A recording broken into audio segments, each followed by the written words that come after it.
নমস্কার বন্ধুরা, daily everyday চ্যানেলে আপনাদের সবাইকে স্বাগত। আজকে আমি আপনাদের জন্য নিয়ে এসেছি আমাদের অতি পরিচিত পাবদা মাছ, কিন্তু একটু নতুন ধরনের একটি রেসিপি নিয়ে। এই রেসিপিটির জন্য আমার লাগবে হচ্ছে পাবদা মাছ, যেটাকে আমি প্রথমে একটুখানি ম্যারিনেট করে নিয়েছি।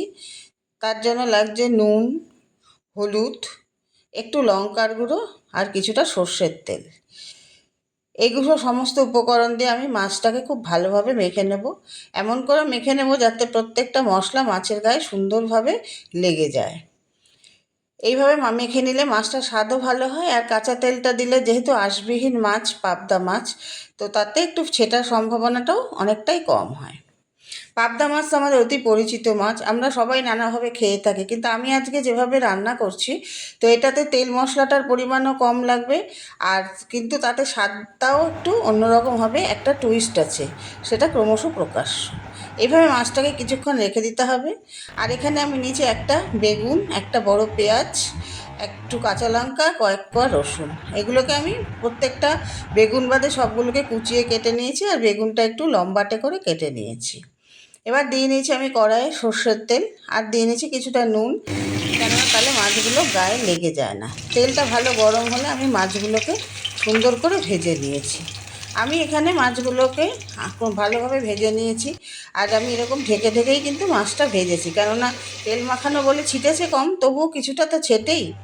এবার সুন্দরভাবে মাছগুলো ভেজে তুলে নিতে হবে। এবার কড়াইয়ে যে তেলটা থাকলো, সেই তেলের মধ্যে আমি দিয়ে নিয়েছি কিছুটা ওই লম্বা করে কেটে নেওয়া বেগুনটা, যেটাকে আমি খুব ভালোভাবে ভেজে তুলে নিয়েছি।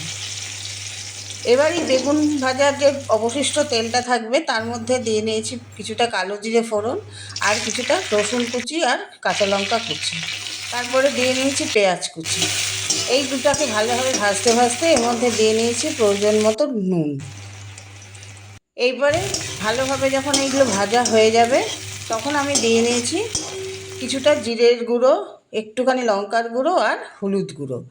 দেওয়ার পর বাটি দিয়ে সামান্য জল দিয়ে মশলাটাকে খুব ভালোভাবে কষিয়ে নিয়েছি। এই জলটা দিলে কী হয়, মশলাটা তেলের সাথে লেগে যায় না। যতটা মশলা ভালো করে কষানো হবে, তত রান্নার স্বাদ হবে। এরপরে আমি দিয়ে নিয়েছি এই জলটা ভালোভাবে ফুটে উঠলে এবার ভাজা মাছগুলোকে যত্ন করে দিয়ে দিতে হবে। মাছগুলো ভালোভাবে দেয়া হয়ে গেলে, যাতে মাছগুলো পুরো ডুবে যায়, সেইভাবে একটু নাড়াচাড়া করে কিছুক্ষণ এটাকে ফুটতে দিতে হবে। পাবদা মাছ তো বেশ নরম মাছ, সেই জন্য খুব বেশি সময় তো ফুটতে লাগে না। এবার মাছগুলো যখন ঝোলে ভালোভাবে ফুটে উঠবে, এবার দিয়ে নিতে হবে আমার যে ওপর থেকে ভাজা বেগুনগুলো। বেগুনগুলো তো আলাদা করে ভাজার কিছু নেই, সেই জন্য ঝোলে দিয়ে একদম নামানোর আগেই বেগুনটা দিতে হবে, আর দিয়ে নিতে হবে কিছুটা কাঁচা লঙ্কা। এবার একদম গ্যাসটাকে হাই ফ্লেমে রেখে একটু ভালোভাবে ফুটিয়ে এদিকে আমি একটা মশলা তৈরি করে নেবো, যেটা হচ্ছে রান্নার টুইস্ট। এবার সাদা সর্ষে আর কালো সর্ষেটাকে ড্রাই রোস্ট করে নিয়েছি, তারপর ঠান্ডা হলে এটাকে মিক্সিতে আমি গুঁড়ো করে নিয়েছি। এই নামানোর আগে ওপর থেকে এই ড্রাই রোস্ট করা সর্ষের গুঁড়োটাকে আমি ওপর দিয়ে ছড়িয়ে নিয়েছি। এই সময় কিন্তু গ্যাসের ফ্লেমটাকে আমি সিম করে দিয়েছি। এইভাবে সমস্ত মশলাগুলোকে দিয়ে ভালোভাবে নাড়াচাড়া করে এবার গ্যাসটাকে অফ করে দিতে হবে।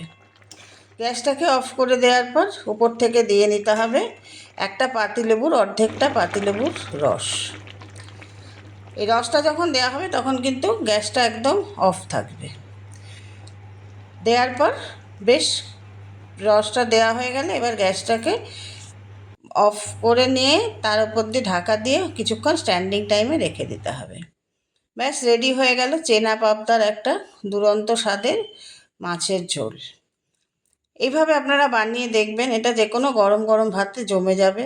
আর সর্ষের এই যে ড্রাই রোস্ট করা সর্ষের ফলে একটা আলাদা একটা মাছের স্বাদ তৈরি হবে, সেটা কিন্তু অন্যরকম পাবদা মাছের যে প্রিপারেশানটা আপনারা খেয়েছেন তার থেকে এটা অনেকটাই আলাদা এবং অতীব সুস্বাদু। আপনারা যারা আমার চ্যানেলের সাথে রয়েছেন তারা অবশ্যই আমার এই রেসিপিটি দেখবেন, আর ভালো লাগলে একটা লাইক করবেন আর কমেন্ট করবেন। আর যারা এখনও আমার চ্যানেলটিকে সাবস্ক্রাইব করেননি তারা সাবস্ক্রাইব করবেন আর আমার পাশে থাকবেন। সবাই ভালো থাকবেন, সুস্থ থাকবেন, আবার দেখা হবে নতুন কোনো ভিডিওতে।